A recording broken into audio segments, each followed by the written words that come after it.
Vous regardez New Info, bonsoir, merci de nous rejoindre pour ce nouveau numéro de décryptage. Il y a une semaine, en Côte d'Ivoire, un tribunal a décidé de décréter Tidjam Tian inéligible et de le radier de la liste électorale pour la présidentielle d'octobre prochain. Quelques jours après ces décisions, un responsable du ministère de la Justice a rencontré la presse, c'était lundi dernier, à Abidjan pour clarifier la situation. Mamadou Diouf, bonsoir et bienvenue. Merci. Bonsoir Charlotte. Qu'est-ce qui ressort de la conférence de presse tenue lundi à Abidjan? De cette conférence de presse, les médias ivoiriens et d'autres pays ont retenu particulièrement une phrase qui amène beaucoup d'interrogations. Le monsieur qui parlait, le directeur des affaires civiles et pénales, a dit exactement « Monsieur Thiam n'a jamais été apatride. Il n'est pas apatride parce qu'il est indiscutablement ivoirien selon le code de la nationalité ivoirienne. » Le problème maintenant, c'est le timing. Comment on peut dire à quelqu'un « Tu ne peux pas t'inscrire sur le fichier électoral parce que tu n'es pas ivoirien » et quelques jours après, on nous ramène ce que tout le monde savait. Ce monsieur est indiscutablement ivoirien. Tout le monde le savait. Il n'y a pas quelqu'un qui ne savait pas qu'il était ivoirien, puisque de façon générale, les questions de nationalité dans nos pays, c'est soit le droit du sol, cela dit, il a soit été le droit du sang. Automatiquement restauré dans ses droits de nationalité. Oui, mais il a les deux. Il a le droit du sol, parce qu'il est né là-bas. Il a le droit du sang, qu'il a par sa mère. Mais celui-là, on ne peut pas discuter s'il est ivoirien ou pas. Et on lui a effectivement posé la question, il dit non, puisqu'il a perdu, puisqu'il a plutôt renoncé à sa nationalité française, il redevient automatiquement ivoirien. C'est là où plusieurs questions lui ont été posées, mais avec les réponses, j'avais l'impression de revivre ce qu'on a vécu au Sénégal. Il faut empêcher à Sonko d'être candidat. On a tout fait pour l'empêcher de pouvoir déposer un dossier de candidature parce qu'on a peur que le Conseil constitutionnel ne dise le droit et il va être candidat. Vous vous rappelez, il vient pour prendre les fiches pour les parrainages, on refuse. On lui a fait la même chose, on l'a radié. Il a saisi la justice. Le juge Sabassi Faye de Ziguinchor a ordonné qu'on le remette sur la liste électorale. On a refusé de le remettre sur la liste électorale. En fait, tout ça, c'est pour un temps. C'est-à-dire pour que tu ne sois pas en mesure d'être candidat. Ici, c'est exactement ce qui se passe. On a obtenu ce qu'on voulait. Néanmoins, en Côte d'Ivoire, avec Tidjam Tiam, il n'y a pas encore de décision de le remettre sur la liste électorale. C'est qu'ici, ils ont obtenu ce qu'ils voulaient. C'est qu'ils ne puissent pas être candidats. Ils pourront difficilement convaincre quelqu'un sur ce plan-là. Et puisqu'ils ont obtenu ce qu'ils voulaient, n'étant pas électeurs, il ne peut pas être candidat, puisque ce qui les intéressait est terminé, on peut lui donner la nationalité. Puisque ça ne lui permet plus de retourner sur la liste électorale, sauf bien sûr s'il y a des négociations politiques ou bien le recours qui a été introduit par le PDCI, RDA, leurs avocats, puisse produire effet, ce qui pour le moment n'est pas évident. Et vous avez soulevé une question de timing. Pourquoi cela est-il problématique à l'heure actuelle? Mais imaginez l'espace-temps entre les deux déclarations. Et même avant d'aller à l'espace-temps, quand il disait qu'il n'est pas ivoirien au moment où il s'inscrivait, il était quoi au moment où il s'inscrivait? En 2022. Oui, il était quoi en ce moment? Ces avocats contestent cela en disant que si un Ivoirien perd sa nationalité, on doit le saisir pour lui signifier sa perte de nationalité. Et le délai, c'est 15 ans. En 2022, par rapport à 1987, mais on a très largement dépassé le délai de 15 ans. Et ces avocats disent clairement qu'il n'a jamais été saisi sur sa perte de nationalité. C'est-à-dire, on sent ici, c'est vrai, des erreurs du côté du PDCI et de M. Thiam, ça il faut le dire clairement, mais on sent l'éternelle astuce des politiques, attendre qu'on fasse la moindre erreur, utiliser la petite faille sur le plan juridique pour éliminer un adversaire qui peut être un adversaire gênant, et il faut le reconnaître, quand Gbagbo n'est pas dans la course, quand Blé Goudé n'est pas dans la course, quand, comment il s'appelle encore, celui qui est en exil, l'ancien Premier ministre, président de l'Assemblée nationale, Soro Guillaume n'est pas dans la course, mais si vous enlevez Thiam, mais il reste qui? Ça veut dire qu'on va aller vers des élections où pratiquement on attend tout simplement le résultat, mais on ne discute pas sur si le RHDP va gagner ou pas, que ce soit Ouattara le candidat ou un dauphin de Ouattara. Et pour son parti, le PDCI-RDA, est-ce qu'il y a des chances au sein du parti aujourd'hui de toujours garder Tidiam comme candidat, ou quelle serait la stratégie nouvelle? Lors de la conférence de presse qui a été faite par le parti et les avocats du parti, puisqu'ils ont fait une conférence de presse commune, le député Soumaïla du RHDP a été extrêmement clair. Il a répété ce que M. Thiam avait dit lors de sa déclaration après sa radiation. Il n'y a ni plan B, ni plan C. Et il reste sur le plan A. Il est la seule perspective, c'est lui comme candidat. Et ils disent également que son retour sur la liste électorale n'est pas négociable. Il ne s'est pas arrêté là-bas, il se montre ouvert en demandant au pouvoir d'accepter un dialogue, pas seulement pour régler le problème de M. Thiam, mais ils ont introduit dans ce dialogue-là la question de Gbagbo, la question également de Blé Goudé, la question de Guillaume Soro, en élargissant un peu le nombre de personnes qui devraient pouvoir participer à ces élections. Mais le combat politique également, il est là parce qu'il a dit de façon claire que les militants et les militantes se tiennent prêts. À partir du 2 mai, il y aura des manifestations et il y aura des actions. Que les gens restent à l'écoute. D'ailleurs, à cause de ça, il a reçu une convocation de la police. Finalement, avec l'intervention de Adama Bictogo. Sinon, quels sont les objectifs de cette manifestation qui s'annonce? En fait, il y aura 2 combats, comme je l'avais dit la dernière fois. Il y aura un combat juridique. Est-ce que véritablement, il n'était pas ivoirien au moment où il va s'inscrire? Il s'inscrivait sur les listes électorales. Ça va être la bataille des avocats. Il y aura un combat politique. Et les manifestations rentrent dans le cadre de ce combat politique pour faire la pression sur le gouvernement, pour amener les gens à ouvrir un dialogue, à trouver une fenêtre qui permette à ce que M. Thiam puisse être candidat. Et pour les avocats, il s'agirait de trouver des preuves?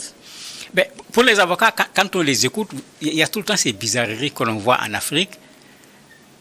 M. Thiam dit, tout comme ses avocats, qu'il est né binational. On l'a dit tout à l'heure, ivoirien par sa mère, français par son père. La juge dit que l'extrait de naissance de son père n'est pas lisible. J'ai dit lisible, je n'ai pas dit il est faux, on n'a pas dit qu'il est français, qu'il n'est pas français. Vous trouvez que ça c'est une excuse valable, n'est pas lisible pour empêcher à quelqu'un d'être candidat? C'est pourquoi c'est difficile de croire au contraire. On assiste à toute une manœuvre qui a un but qui est extrêmement clair, c'est d'empêcher à M. Thiam d'être candidat. C'est difficile d'aboutir à une autre conclusion quand on voit tous les éléments qui sont soulevés, y compris les erreurs même commises par le PDCI et M. Thiam lui-même. Et vous le disiez tantôt, Tidiam Thiam n'est pas le seul en difficulté. Également, Laurent Gbagbo, Charles Blé Goudé ou encore Guillaume Soro. Alors, comment est-ce que le ministère de la Justice doit-elle veiller à s'assurer que la législation électorale soit respectée pour tout candidat? Du côté du ministère de la Justice, c'est terminé, puisque quand la décision est sortie, ils avaient dit que la décision n'est pas susceptible d'un recours.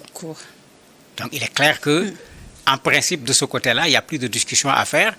Et n'oublions pas qu'il y a d'autres poursuites sur le plan judiciaire qui continuent, liées au PDCI RDA, puisqu'il y en a également qui le poursuivent en justice pour l'enlever de la tête du PDCI RDA en considérant qu'il n'a pas été élu président du PDCI en respectant les règles du parti. Donc il y a également cette bataille judiciaire qui est là, qui n'est pas encore terminée, qui est différente de cette bataille où on leur a dit de la liste électorale en considérant qu'il n'était pas ivoirien. Le parti va-t-il envisager un nouveau congrès pour élire un nouveau président national? À les entendre lors de la conférence de presse, le porte-parole du PDCI, quand il dit il n'y a pas de plan B, il n'y a pas de plan C, ça veut dire que c'est Thiam ou rien. Ou bien pour parler comme Gbagbo, c'est Thiam ou Thiam. En même temps, tu peux croire qu'au sein du parti, il ne fait pas l'unanimité. Mais ça, c'était déjà connu, puisqu'il y a eu des discussions au niveau du parti. Rappelez-vous que Bion a montré son désaccord de façon extrêmement forte, au point même de vouloir être, lui également, un candidat du parti. Il n'est pas venu aux primaires qui avaient été organisées parce qu'il considère que les règles n'avaient pas été respectées. Tout a été fait pour que l'autre gagne. Il est pratiquement en train de faire cavalier seul. Mais à l'intérieur du parti, il y a d'autres qui avaient contesté, ceux qui ont introduit l'invalidation de sa candidature et de sa présidence au niveau du PDCI, ce sont des cadres du PDCI RDA. Ce ne sont pas des gens qui sont en dehors du parti. Donc effectivement, quand il est revenu pour prendre la tête du parti, si on peut l'appeler ainsi, cela avait créé des remous. Rappelez-vous qu'un de leurs congrès avait été reporté. Parce que les gens pensent qu'il y avait des risques comment on l'appelle encore, de perturbation de l'ordre public, puisqu'il y avait des positions qui n'étaient pas les mêmes. On craignait qu'il y ait des affrontements entre les camps. Le congrès a d'abord été reporté avant que le congrès n'ait pu avoir lieu sans qu'il y ait d'incident. Et que relève le cas de Tidjane Tian concernant la transparence et la légalité même du processus électoral. Il y a plusieurs problèmes ici. Le premier problème, c'est que quand on regarde les textes de la Côte d'Ivoire, en principe, c'est le Conseil constitutionnel qui doit dire si une candidature est valide ou pas. Donc, en principe, on aurait pu le laisser déposer sa candidature au Conseil constitutionnel de faire le constat. Mais généralement, au niveau du Conseil constitutionnel, c'est des gens qui jugent sur pièce. Si les gens se rappellent, c'est ce qui était arrivé au Sénégal. Avec Karim Wade, avec Rose Wardini, tu fais ta déclaration sur l'honneur d'être de nationalité sénégalaise exclusivement. Ce n'était pas à eux d'aller fouiller, mais c'était aux autres candidats de remettre en cause quelque chose dans ton dossier. En ce moment, ils sont obligés d'aller vérifier. C'est ça qui a fait ressortir Rose Wardini, puisqu'elle n'avait pas renoncé à la nationalité française. Karim avait peut-être fait un peu comme Thiam. Avant de renoncer à la nationalité française, tu fais des calculs. Bon, un passeport français te permet de circuler assez librement. Est-ce que je gagne les élections? Est-ce que je ne gagne pas les élections? Si je ne gagne pas les élections, je fais quoi avec ma nationalité française que j'ai abandonnée? Et souvent, ces calculs les ont amenés à renoncer à cette nationalité. C'était le cas de Karim, trop tardivement. Et il s'est piégé lui-même dans cette situation. Mais ici, quand on parle de quelqu'un qui a renoncé à sa nationalité bien avant que tout ce processus aille là où c'est allé, ce n'est pas exactement la situation de Karim, mais il y a quand même du retard par rapport à cela. Depuis qu'il est revenu avec le décès du président Henri Konan Bédié, mais il aurait pu régler ce problème s'il avait déjà l'ambition de pouvoir diriger le PDCI et d'être candidat à l'élection présidentielle. Si M. Tidjane Tian n'est plus apartheid, c'est qu'il est ivoirien. Le directeur des affaires civiles et pénales dit qu'il est indiscutablement ivoirien. Et c'est ça qui est curieux, parce que c'est une juridiction ivoirienne qui a voulu nous démontrer qu'il n'était pas ivoirien au moment où il s'inscrivait sur les listes électorales. C'est le même droit ivoirien qui nous revient en nous disant non, du moment qu'il a renoncé à sa nationalité française, il redevient automatiquement, puisque c'est exactement ce qu'il dit, il redevient automatiquement ivoirien. Mais ce qui est en train d'être discuté aujourd'hui en Côte d'Ivoire, tout le monde se demande c'est quoi ce va-et-vient très rapide entre il est ivoirien et il n'est pas ivoirien, juste en quelques jours. Entre autres, des questions que se posent les Ivoiriens. Quel avenir pour le PDCI-RDA après peut-être Tidjane Tian, mieux vaut peut-être être prudent. Est-ce qu'il pourrait éventuellement revenir il faut être prudent pour le moment, parce que lors de la conférence de presse, le PDCI-RDA laisse la porte ouverte à des négociations. Blé Goudé a fait une conférence de presse. Lui également, il négociation en interne ou... Non, avec le pouvoir. Avec le pouvoir.